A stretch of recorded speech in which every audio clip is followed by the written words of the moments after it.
So this is partly an advertisement for the idea that some basic instructions in geometric group theory are useful for setting symmetries of the right categories.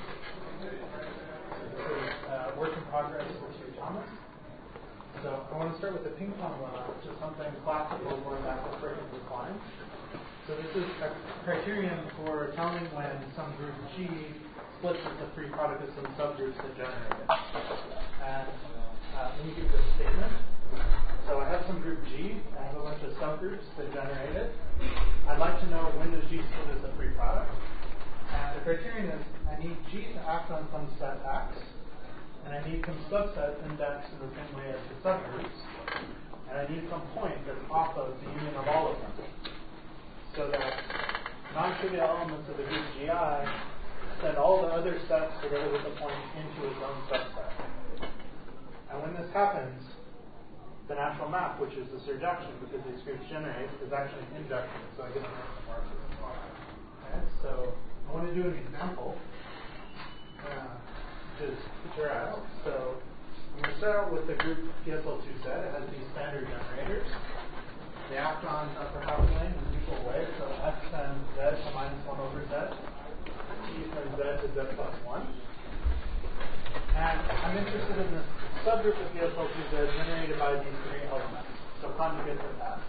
And the claim is this first splits into free product. So I want to use this lemma here to prove this. So I've got to give you some set X on which the group acts. That's just going to be the upper half plane. I need to give you some subsets that are moved around under these subgroups in the appropriate way. So the picture is this. At the upper half plane, here I have this half disk of radius 1, and S, which sends z to minus 1 over z, sends everything outside the disk in, everything inside the disk out. So this is going to be x naught. This is going to correspond to S. Okay. I'll just take some point out here. And because T is just a translation, these conjugated subgroups are going to say T as T inverse and send everything outside this disk in, everything in out. Okay. So there are the subsets that you need in the statement of the ping pong lemma. So for any non-trivial element of one of these groups, it sends everything else into its subset. Okay, so this shows that this group G generated by these three things actually splits as a free product. So this here is a free Coxeter group, which means that each of the generators is an involution and there are no further relations. Okay, so keep this example in mind. This has something to do with exceptional vector models. So I'll briefly talk some things about exceptional collection.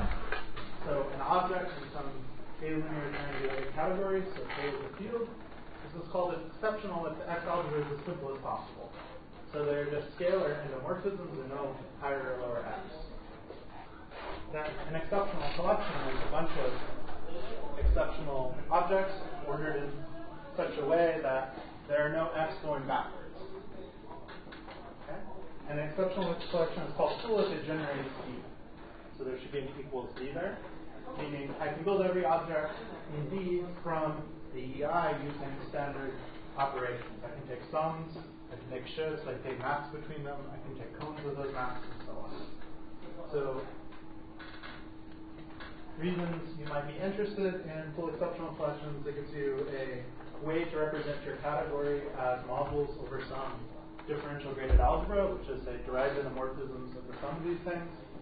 It also gives a thing where we're talking about decomposition of the category, which is often related to, say, if D is coherent, variety category coherent Qs, this is often related to decompositions of the classical motive of your variety. So, standard example, the category is bounded variety category coherent Q from Tn. I have this standard collection O1 up to On. It's easy to check just using cohomology of line bundles that this is an exceptional collection. You can show that it generates using a resolution of the diagonal due to Valenson. There's also a dual collection in terms of which powers of the cotangent bundle together with twists. Okay? So keep this example in mind.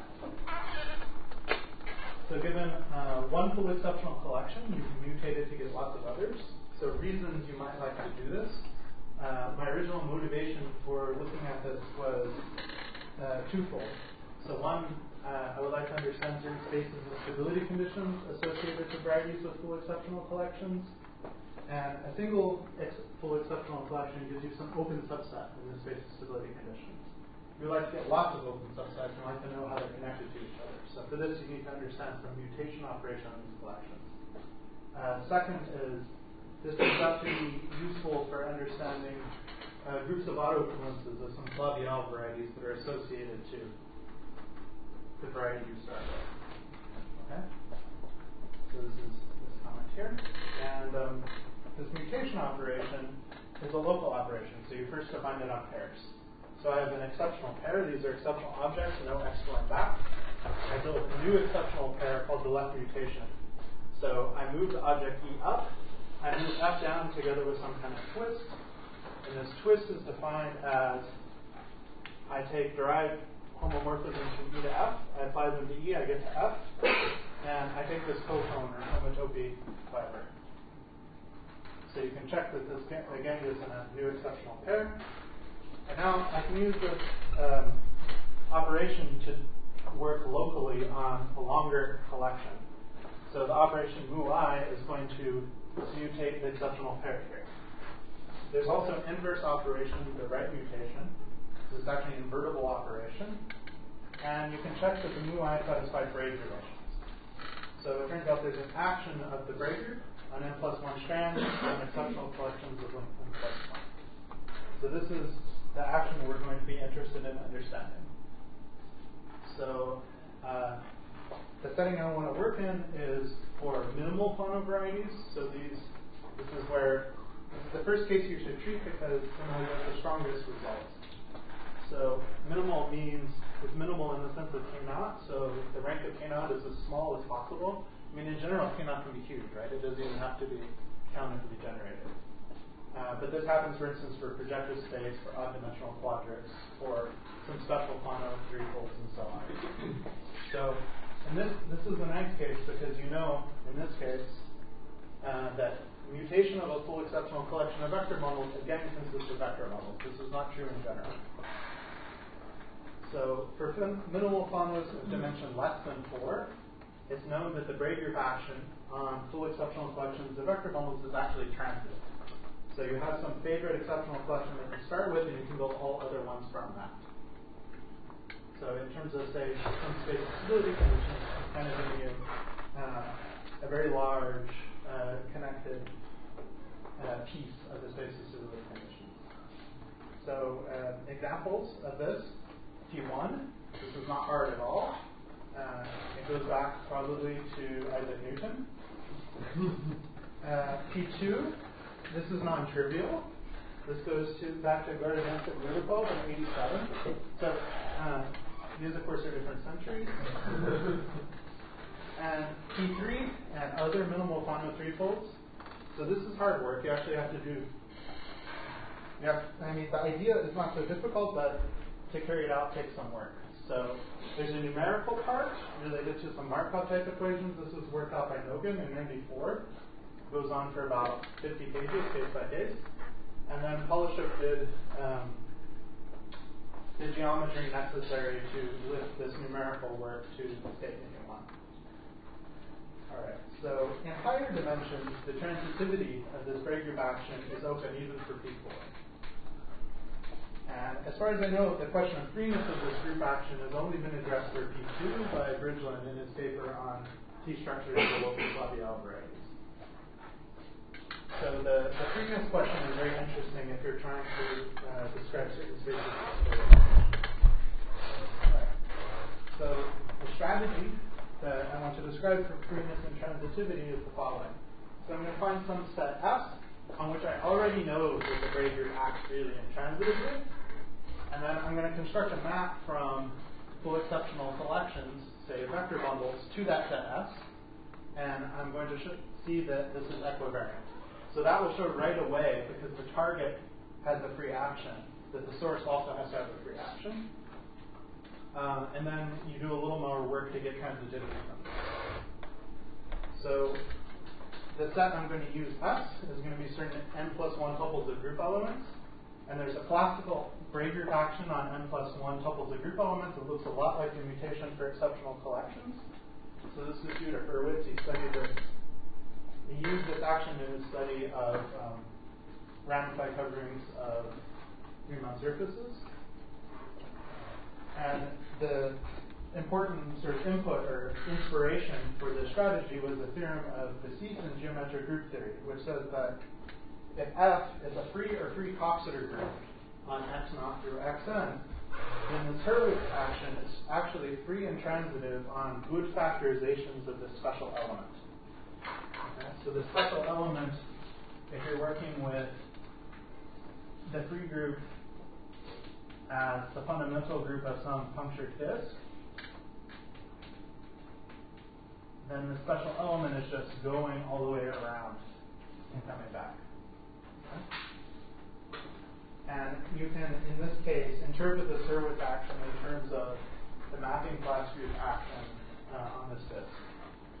Okay, so the set F that we're going to use is going to be the factorization of C, since we know that the Brav group action there is free and transitive. So given a minimal Fano variety, with a full exceptional collection of vector bundles, I have to tell you how to get the map to the set S. So we're going to associate to their variety the certainty group together with its Euler form.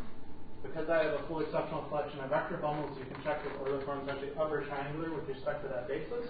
That's just the conditions of their x going backwards.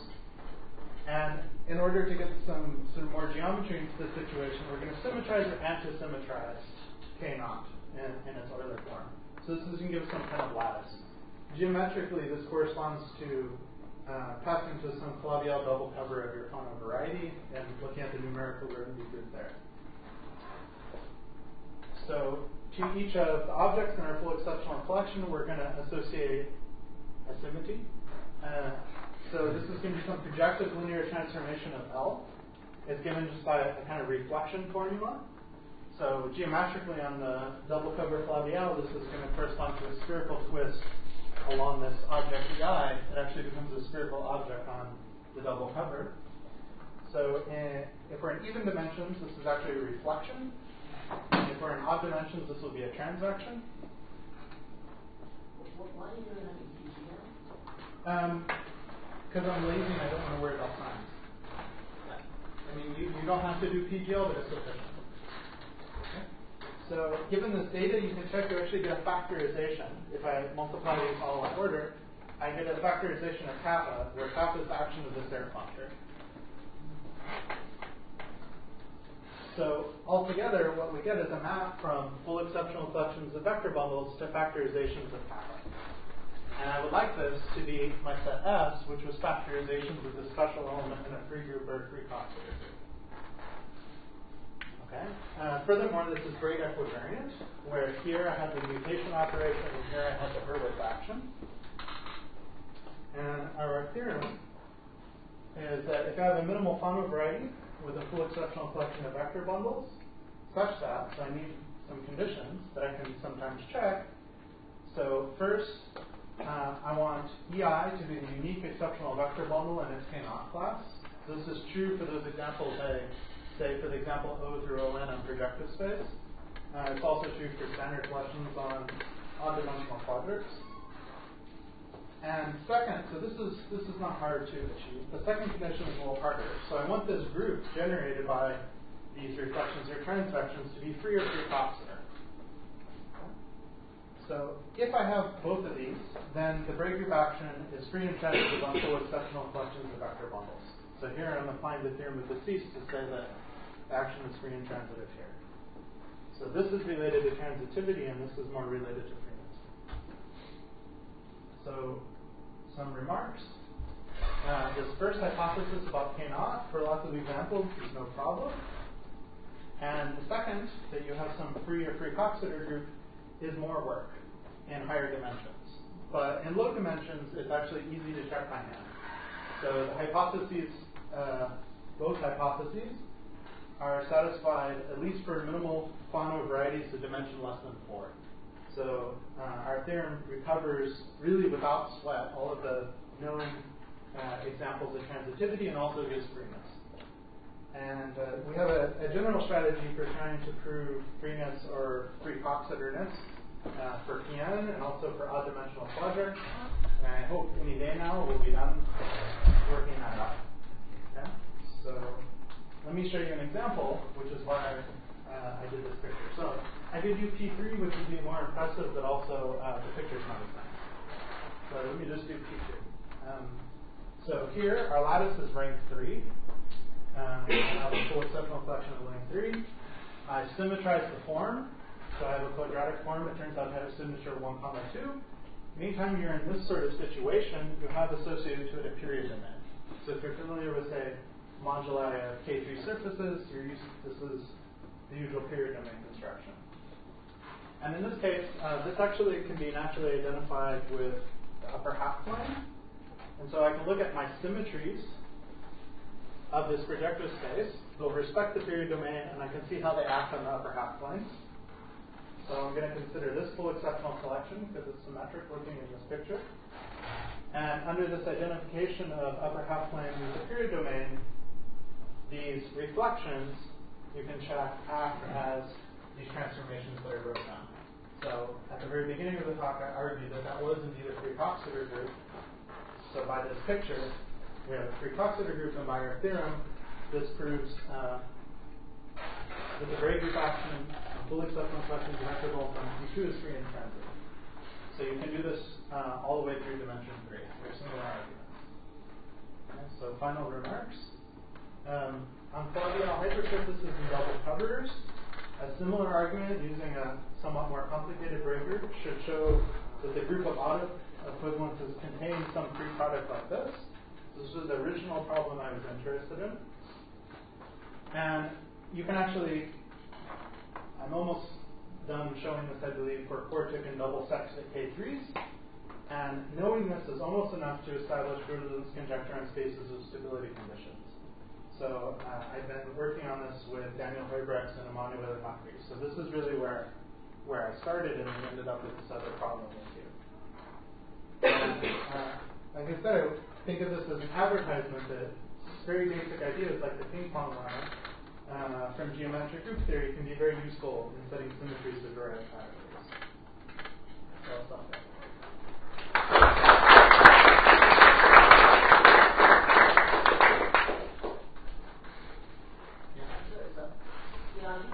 How you get freeness, but how does transitivity? So you know, I have these exceptional collections of vector bundles. I have vectorizations, and I have here, let's say on Pn, I have my standard collection here. I have some other collection, and I would like to mutate this back to this. I associate to them both of their factorizations. So F and F prime. Here I have transitivity, so I can mutate this factorization to that. Okay. So I can use the same mutation over here to get some other exceptional collection, and I can check that the classes of each of these things are the same as the classes of those. Okay. So in particular, they have the same ranks and the same degrees, so they're actually the same. That uses the part. That was the assumption I thought. Yeah. And this is standard. If you look at the way people usually prove transitivity in the examples, they also use this assumption. But instead of using factorizations, they use solutions of some Markov type equation. And this is not going to give you freeness, because